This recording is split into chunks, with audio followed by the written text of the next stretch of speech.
السلام علیکم طالبات، نویں جماعت اسلامیات لازمی کی کلاس میں خوش آمدید۔ آج ہم علم اور اخلاص کے ساتھ اپنے سبق کا آغاز کرتے ہیں۔ کبھی سوچا ہے کہ کچھ ایسے عقیدے بھی ہیں جو نظر نہیں آتے لیکن دنیا بھر میں اربوں لوگوں کی زندگی کا محور ہیں؟ ان کی سوچ، ان کے کام، سب کچھ انہی عقائد کے گرد گھومتا ہے۔ آج ہم اسلام کے انہی 3 بنیادی ستونوں کی بات کریں گے جو غیب کی دنیا سے تعلق رکھتے ہیں۔ تو سوال یہ ہے کہ وہ کون سے بنیادی غیبی عقائد ہیں جو 1 ارب سے زیادہ لوگوں کے ورلڈ ویو کو شکل دیتے ہیں؟ اچھا، اس میں سب کچھ آ جاتا ہے، فرشتوں کے تصور سے لے کر آسمانی کتابوں کی رہنمائی تک، اور پھر سب سے اہم موت کے بعد کی زندگی یعنی آخرت پر یقین۔ چلیں اس سفر کا آغاز کرتے ہیں۔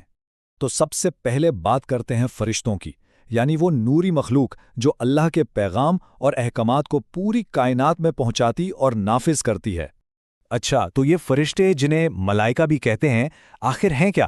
دیکھیے، اسلامی تعلیمات ہمیں بتاتی ہیں کہ یہ نور سے بنی ایک ایسی مخلوق ہیں جن کے پاس انسانوں کی طرح اپنی مرضی یا فری ول نہیں ہوتی۔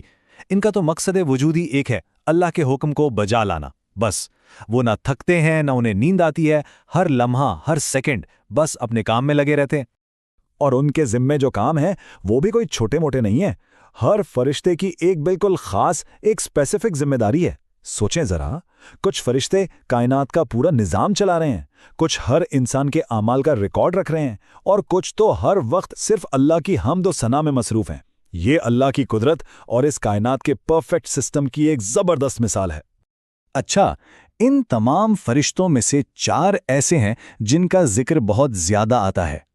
سب سے پہلے ہیں حضرت جبرائیل، جو اللہ کا پیغام یعنی وحی انبیاء تک لاتے تھے۔ پھر ہیں حضرت میکائیل، جن کے ذمے بارش، ہوا اور تمام مخلوقات کے رزق کا انتظام ہے۔ تیسرے ہیں حضرت اسرافیل، جو قیامت کے دن سور پھونکیں گے اور اس دنیا کے خاتمے کا اعلان کریں گے۔ اور آخر میں ملک الموت یعنی موت کا فرشتہ، جن کا کام ہر جاندار کی روح کو اس کے ٹھیک مقررہ وقت پر قبض کرنا ہے۔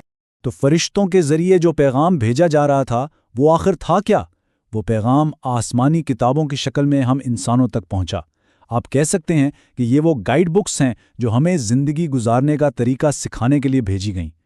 اسلامی عقیدے کے مطابق 4 بڑی آسمانی کتابوں پر ایمان لانا لازمی ہے۔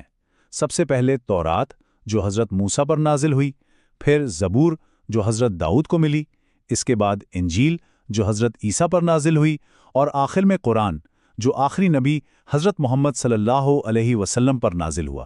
اہم بات یہ ہے کہ یہ سب الگ الگ پیغام نہیں بلکہ ایک ہی پیغام کی مختلف کڑیاں ہیں۔ لیکن یہاں ایک بہت اہم نقطہ ہے۔ مسلمانوں کا یہ عقیدہ ہے کہ قرآن سے پہلے جو کتابیں آئیں ان میں وقت کے ساتھ ساتھ انسانوں کی طرف سے کچھ تبدیلیاں کر دی گئیں، مگر قرآن کے بارے میں یہ مانا جاتا ہے کہ چونکہ یہ اللہ کا آخری اور مکمل کلام ہے تو اس کی حفاظت کی ذمہ داری بھی خود اللہ نے لی، اور یہی وجہ ہے کہ یہ آج تک اپنی بالکل اصلی حالت میں محفوظ ہے۔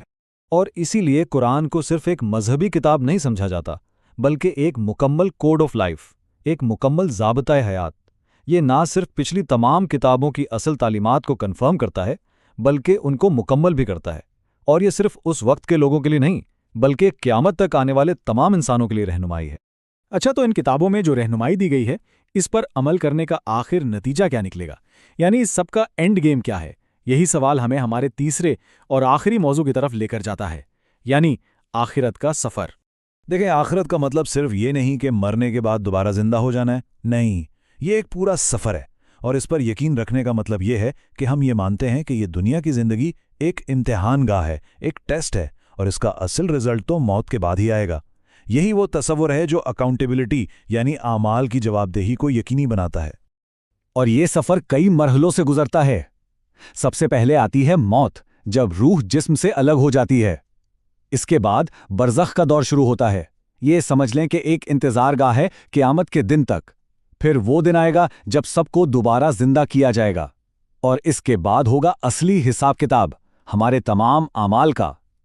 اور پھر آخر میں ہر ایک کو اس کے اعمال کے مطابق اس کی فائنل ڈیسٹینیشن یعنی جنت یا جہنم کی طرف بھیج دیا جائے گا۔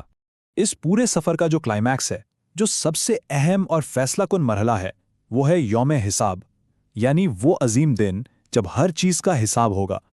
اور اس دن کے بالکل مرکز میں ہوگا میزان، یعنی انصاف کا ترازو، یہ کوئی دنیا کا ترازو نہیں ہوگا، یہ اللہ کے کامل انصاف کا پیمانہ ہے، جہاں ہر چھوٹی سے چھوٹی نیکی اور ہر چھوٹی سے چھوٹی برائی سب کچھ تولا جائے گا۔ تو جس کا نیکیوں والا پلڑا بھاری ہو گیا وہ کامیاب، اور جس کا برائیوں والا پلڑا جھک گیا وہ ناکام۔ لیکن اتنے سخت دن میں امید کی ایک کرن بھی ہے، اور وہ ہے شفاعت کا تصور۔ یعنی مسلمانوں کا یہ ماننا ہے کہ اللہ تعالیٰ اپنے خاص بندوں کو، جیسے انبیاء اور نیک لوگ، یہ اجازت دیں گے کہ وہ کچھ گناہگار مومنوں کی سفارش کر سکیں، اور یہ چیز اللہ کی بے پناہ رحمت کو ظاہر کرتی ہے۔ تو اس سارے حساب کتاب کے بعد آخر میں 2 ہی منزلیں ہیں۔ پہلی ہے جنت، جو نیک لوگوں کے لیے ہمیشہ کا انعام اور سکون کا گھر ہے، اور دوسری ہے جہنم، جو ان لوگوں کے لیے سزا کی جگہ ہے جن کے برے اعمال ان کی نیکیوں سے زیادہ نکلیں۔ تو خلاصہ یہ ہے کہ فرشتوں پر ایمان، آسمانی کتابوں سے رہنمائی اور آخرت میں جواب دہی کا احساس، یہ تینوں عقائد مل کر ایک پورا فریم ورک بناتے ہیں، ایک ایسا نظام جو ایک مسلمان کی صرف سوچ کو نہیں بلکہ اس کی پوری زندگی، اس کے اخلاق اور اس کے مقاصد سب کو ایک سمت دیتا ہے۔ اور یہ ہمیں اس بڑے سوال پر چھوڑ جاتا ہے کہ جب کسی انسان کو یہ یقین ہو جائے کہ اسے اپنے ہر ایک عمل کا جواب دینا ہے تو اس کی زندگی کیسی ہوگی؟ Join us and register now for online transformation.